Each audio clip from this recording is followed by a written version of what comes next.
Okay, so this is a final result of orthodontic treatment using Invisalign.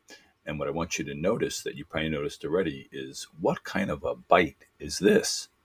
Who would leave a patient with a bite like that? Nothing's touching on either side. The teeth are hitting in the front.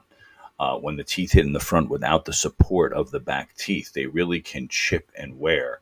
And you can see already some of that chipping. Now, the orthodontist here was Adam Goodman. That's me. And you might be wondering, well, why would I show off what seems to be a bad result? In fact, the patient's dentist, who wasn't familiar with the treatment, saw this and called me up and was at least wise enough to say, what's the background? Because I think they realized there must be some context here. So let me now show you how the patient started. All right, so here's the beginning treatment. So we see the same lack of occlusion bilaterally. And if you notice, we have a lot of spacing on the bottom. In the beginning, that spacing is closed. And on the upper, you can see there was crowding, and now this is improved to some extent.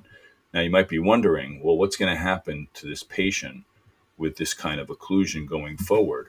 Well, what I haven't told you is that this patient is 83 years old, and she had that bite her whole life, and she had been told by dentists and orthodontists that she needed to have jaw surgery.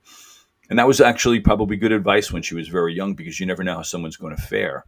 But at this stage, she proved that she adapted to this bite. So my thought was, hey, she wanted to have the spaces closed and have her upper teeth look nice, so she doesn't have to explain that. We should never say to anyone, oh, why at 80 years old you want to have a nicer looking smile? So I did no harm. I improved things. And so the lesson here is, whenever you look at a final result, you really have to understand where the patient came from and what the goals of the treatment were. And that's an important thing to always keep in mind.